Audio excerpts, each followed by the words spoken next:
Coffee with Kelly. Hi. Oh. I was even thinking in my head, like all these things that I was going to say before I got on, and they've totally just gone. So I'm just going to talk. Okay. And, hi, friends. I miss you. It's really cool. So, this whole, oh, wait, am I here? Oh, this, maybe I should take the, I hope that doesn't mess it up.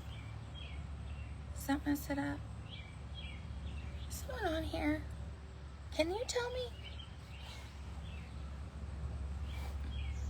Huh. Anyways, good morning.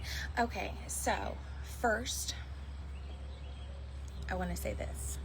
So, as a clinician, um, frequently I have noticed people, like throughout my years, whatever, that my patients, they very much appreciate knowing that they're not alone. Right? In the rehab process, in life, like they like to hear me grunt and groan right next to them. Because guess what? Believe it or not, I actually think it makes them feel better too. I mean, neurologically, it makes sense. But what I'm getting at is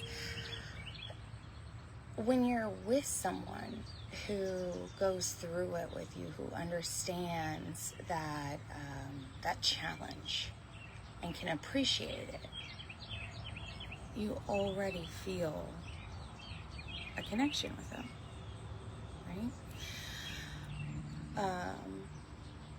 You want to hear one of the coolest things is that I will tell you is how I have become okay with myself, okay with however I am. If you think this girl has not gone through stuff or has not had body image issues or has not had, has not even gone to the point of like hurting myself, because that's what I was doing, is hurting myself. Whether it was physically, whether it's mentally, by not fully embodying this earth, fully embodying what's around me, the people that have been put in my life. This is just a little tid point. I want my people to know. I want them to know that you will never be alone. Ever. There is one person, and this is the person that I was running from because I was ashamed. I was vulnerable. I didn't think I deserved God's love, but He loves you no matter what, and He's the only one who knows everything that's going on with you. Everything.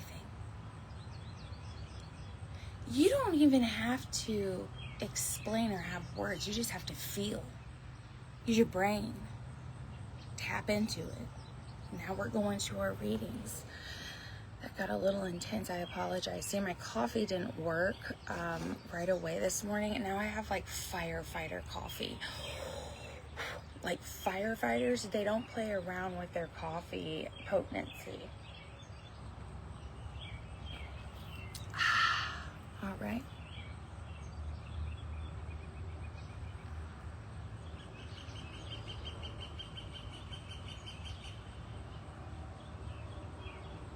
Serve like Christ. Rick Randazzo. Ready. Just as the Son of Man did not come to be served, but to serve, and to give his life, a ransom for many. Matthew 20:28. Said, growing up in Buffalo, New York, hockey was my sport. And as seasons went by, I started getting recognized for my ability. In high school, I played on multiple teams, winning 2 national championships and a gold medal at the Empire State Games. My senior year, I captained my team to a perfect 40-win season, which resulted in the National Junior B Championship. Though, as I look back, I find myself asking, was I the leader that my teammates and coaches deserved? Was I following Christ's example of how he led his team of disciples here on earth? Jesus Christ was the perfect example of a servant leader, and he illustrates this for us throughout the Gospels. As you read in the verse above, Matthew 20:28, Jesus didn't come to be served himself, he came to serve and to give up his life. Let's think about that for a moment. Jesus, God's Son, came to earth to serve others. The King of the universe, the one who sits at the right hand of the Father, Matthew 22:44 came to earth to serve instead of being served himself. Pretty humbling. Over the years, I have come to realize that I would have been a better teammate and leader if I would have spent more time serving my teammates and coaches like Christ. Serving others shows them how much we love them, and moreover that Christ loves them. By leading as a servant, we are being obedient to what Jesus has instructed us to do through his word and his example. Go. How do you serve your family, coaches, teammates, and friends? How do you serve your enemies? What are some new ways to serve those on your team? Workout. Mark 12:31. Luke 23:32-34. John 13:1-17 overtime. Christ, help me to humbly serve and give of myself for the benefit of others. Amen. Sign up for free, daily email devotionals from FCA at http://www.fca.org/impactplay. Alrighty. Even as the Son of Man came not to be ministered unto, but to minister and to give his life a ransom for many. I like the last part just because I hear that guy's voice. Ooh. Okay. Stretch with me. Chapter 6, The Ultimate Sacrifice. The chaos of life I have used as a distraction to keep my mind at bay. It is easy to do. Wanting to think. No one wants to think about anguish and pain and fucking awfulness. No. Not one person. And I meant to say it grammatically incorrect and everything. How can I have so many emotions inside me, yet feel so numb? For years now, I wanted to feel. I try to feel. Trying to feel. But my other half is gone. But yet, still here, she looks over me in so many ways. My sister continues to guide me and sucker punch me. Tiff, you could help me with this streaming process whenever. See, that's the thing when you have a sister. You can always rely on them to be 100% honest. Because you know, no matter what, they're always going to be there. But when you realize that they aren't, things change. I changed. I look at the relationship I had with my sister, so special, so genuine, pure, unbreakable. Always and forever we would say to each other, always and forever were our last words. I still say them in my head. The evening is beautiful. The air is cool, but not too cool. I listen to God's children running around with their own goal in mind. Something so simplistic as putting a ball in a net can drive characteristics of hard work ethic, drive, determination, vital in our life.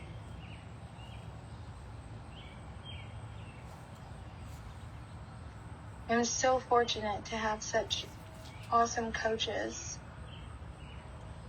I hear coaching, motivating, never discouraging, I want to help them build confidence. I want to be a part of something bigger. If I could ever tell my story, would this help anyone? The pain of the memories. Will I be able to adapt to life's chaos by mending my broken heart? My husband, to my sister, known as quotations, the boy that lives in my house, has been by my side.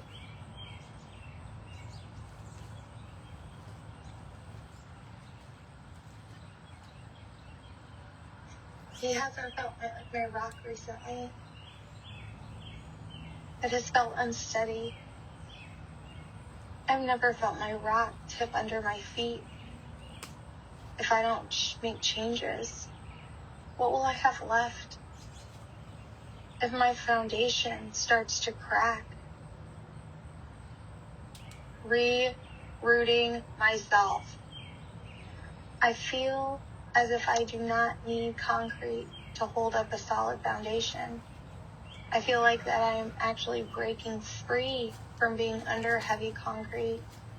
I wish to think of this heaviness on my chest will dissipate to some degree with time. I feel it more drastically now. It's been 2 weeks, and I cannot look at my sister's words. So I just continue to talk to my Google Doc, as if this is helping me, as I sit in the soccer park parking lot. I'm pretty sure, well, actually, let's be honest, no one's paying attention. Everyone's so consumed in their newest reel or social media posts. Luckily for me, I have Gemini. She is also a wonderful assistant. I'm not hating this AI stuff.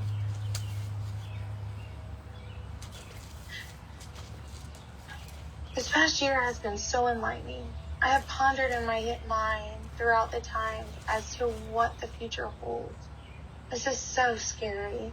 You have to realize, Losers are goal-oriented. We have a task at mind. We put in the work to make it happen. Game plan, go. I have had a plan all my life. Literally, since I was in 3rd grade, I knew I wanted to be a physical therapist. Now, did I realize what they did and what that would entail? Absolutely not. Fond memories of getting to wear a cute cardigan with my bestie Molly for 3rd grade career day and getting to wear it with a little running man and a stethoscope. I still question why I wasn't given it going on, but I felt so special. That is when this flame developed. Was it being a physical therapist that lit the fire? No. It was because I would make an impact and I could help people. I felt God's calling at a young age. Later, I would lose his guidance, understanding his purpose for me. However, deciphering it a little wrong in my 20s. I thank God for my girls in college. When I was lost, somehow, still guided, somehow, still found. Dang it. I really am a prodigal child. I hate when my sister is right. I recall her now childhood memories, once forgotten, in lieu of this gut-wrenching pain that occurs when recalling such simplistic times. Heart, whole, not feeling. This hole now embedded deep like a decubitive ulcer, despite debridement, still present. Has my heart ever fully been whole, though? What makes our heart whole? I find my heart and soul feel better when I fill it with God's grace. Why wouldn't I? Shame. Okay. Don't think. Just type. Shame. Everyone makes mistakes, but not everyone is willing to admit to it. Maturity, experience, and open-mindedness are a key to personal growth. I know that God is omniscient and forgiving, but I haven't been able to forgive myself. I don't want to admit that I was once lost. Have I been found now? This feeling in my chest, this radiant, free, and inspiring feeling. Could this be what I've been searching for? It's only when I turn to Him that I feel this beacon of my childhood faith once more. My sister and I shared everything. She knew my deepest and darkest secrets, secrets to this day shared only between us. My sister never judged me, just tried to guide me, even when she needed guidance herself. I believe she started understanding the need for her sisterly bond, the final plea for my sister's assistance and acceptance, despite the downwardly plummet. This time, unlike our youth, she was there. The love of two sisters, knowing without knowing, feeling without telling, sharing with only a glance, a connection only God Himself can create. He has gifted me with so many blessings. His calling is deep in my soul. Recalling treacherous feelings of remorse as my sister's soothing words held me strong. So many times, I was the fuck up. Sorry. Not really. I had my doctorate in physical therapy. Happily married with God's soulmate by my side.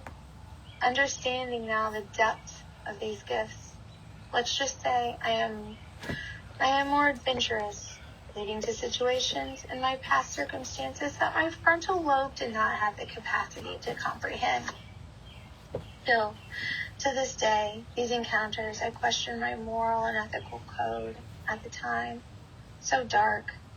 I don't know when that time of my life really started. Whoosh. Independent Kelly. College Kelly. Prodigal child. You get it. A life of choice and temptation, not identifiably by the present eye, leading to unexpected predicaments. This was my life, still is. Maybe just not as dramatic or erotic. Nope, wrong word. Sex, drinking, drugs, not the hard ones. Choices. I believe in my early to mid-20s is when our relationship started to be more depicted as a friend. Let me tell you, my sister was not fond of College Kelly. Oh, this was a time of change. Joyce and Kenny were not ready either. Now, before I divulge some, although entertaining information, keep in mind my frontal lobe was still developing. Hip flexor. Squeeze your butt. To be a presence through stillness and silence is an incredible gift. Without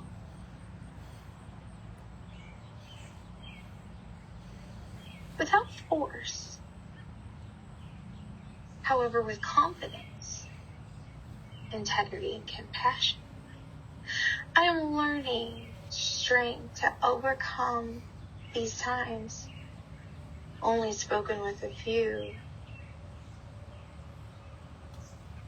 College. As I reread my sister's words, my memories are quickly filled with images of my radiant Courtney, who herself is going through difficult times of turmoil. I know her faith is strong like my sister's. She is sharing her trips down the hallway of the sterile hospital as she rolls her chemo cart away from me, visible through the gram. I think I figured out how to post again. I turned away from social media for so long. I tried. Married, baby, sister, physical rehab. ×3, mental, ×1, physical again, ground up, mental again. Oh, the cycle. Find the light. Oh, I love that. It is so Courtney. Rise above is becoming more of my mantra these days. I can feel her spirit and strength. her worry traced in her eyes, unobservable by her undeniable beauty. Oh, my love, your friendship so dear to me. You, my friend, are uniquely one of a kind. Kid you not, recalling those memories and understanding the bond of true friendship, Sorry. never lost, gives me more strength and confidence to share this part of my life that continues to linger with hesitation. This thought is not about me. It is a start to an ongoing prayer that rides through my mind like waves in an ocean, calm but consistent. Pain, even the word is excruciating. This has to be from the evil one. He is destroying me, Lord, and all I can do is endure and cry. My outlets have been taken from me, studying and working out. The importance of my life ripped from me. My strength grows weaker and weaker. My body thirsts for even a silver of relief. There is no life with pain. I take each day, minute by minute, for if I look ahead at my future, I become anxious. Knowing that I am stuck with this torturous body sends me into a bucket of tears. What my life would be like without this developmental dysplasia brings a smile to my face. There is no hope in pain. There is no happiness in pain. The judgment of others enrages me. I do not want to share in the suffering of Christ. Even my own relatives, probably just one or two, believe that I have some sort of control in my pain. I would love to put a pain stimulator on their judgment in hopes to empathize with my pain. My prayers are that my dear friend Courtney does not have to undergo such pain as my sister did. Please, God, please, I beg you, give it to me. I'll take it. My glorious girl just found her soulmate. Had her first baby after devoting herself to Christ and mission work. You cannot need more angels. Please. I recall Rem growing in me as my heart was broken from the loss of my sister, having to stay so strong. Strong for her, strong for them, strong. You can do this. Find a way. Is this the way? No fucking way. Shoot. Language. My bad, God. If you thought this book was going to be in chronological order, you are incorrect. My brain doesn't work that way. My sister's 100%. She was always the black and white. The black and white, wrong versus right kind of gal. I was more the gray child. If mom said, Kelly, no, it was like, okay, but let's talk about it. If mom said, no, Kate would follow with, Kelly, mom said no. This was a common occurrence in our house.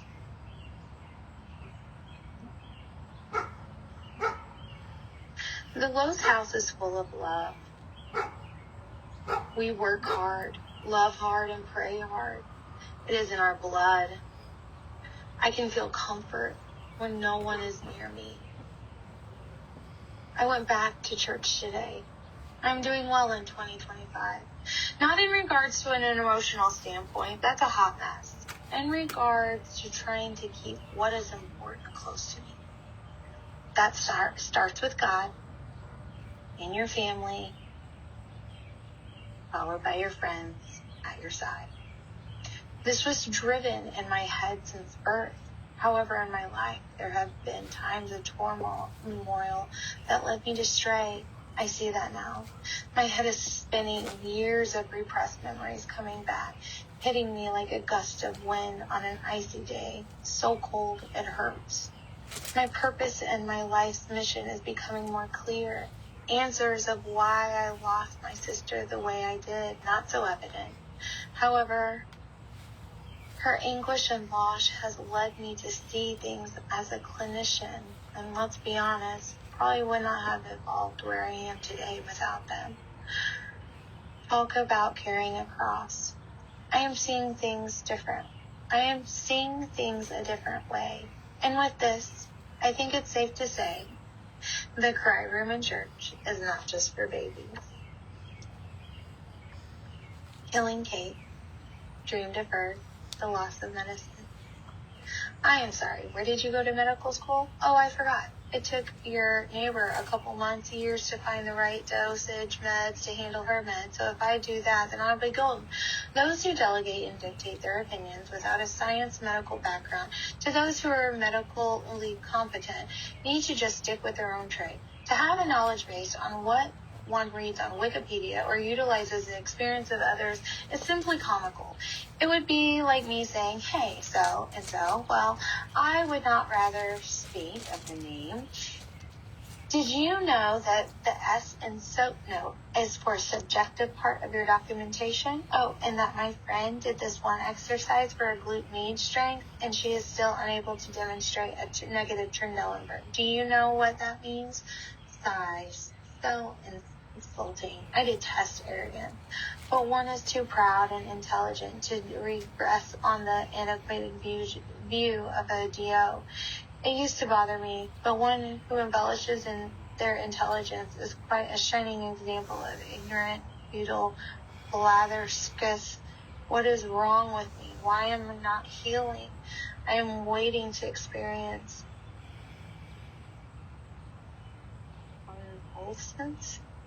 convulsants. Man, she really uses so many big words. Please, God, why do you hate me so much? Why must you employ this affliction upon my weak body? Are you that displeased with me that you show your wrath by punishing my body and my dreams? Why do you put passion in my heart and take them from me? You have blessed my classmates and have cursed me. They will walk across graduation. I will never get to experience that because I can't even walk. This ends. I can't stand it anymore. No more food, little water. I will die soon. I will die soon. My heart is in a million pieces. This has destroyed me. This is broken, and I am cut into a million trillion pieces. Please have mercy on my disgusting soul. I am alone in despair. You have allowed this to happen. It is my fault, really. It was too good to be true. At least I was able to feel a little enchanted life. I feel an enchanted life for a little bit. I will die soon. I can't wait. Another day trapped in this horrible body. I spent all day studying, and now I can't remember hardly anything of what I studied. Then I ate dinner, watched TV, and went to bed, sighed. Oh, to be me. What a wonderful thing. No ugly legs, no flat feet, no stubby body, no short neck, no drowning soul. Please, God, come and take me. My pelvic floor feels as if I am being stabbed to death. Spasm, spasm, spasm, spasm. I can't take this, Lord. 2 days, 2 good days, 2 bad days.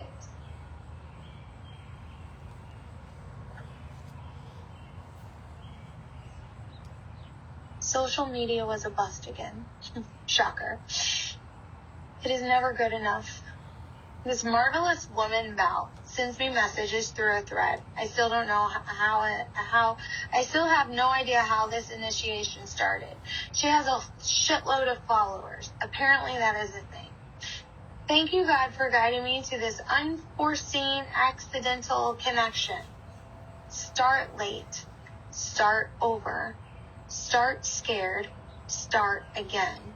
Just start. I know nothing about Mel, but yet I feel a pull towards her words.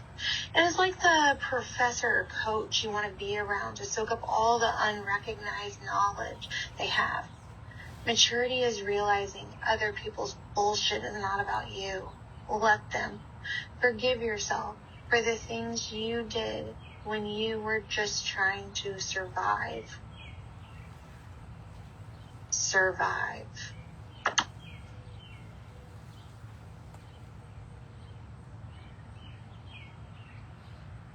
Chapter 7. Yep. Well, this one Do that like 3 more times, guys.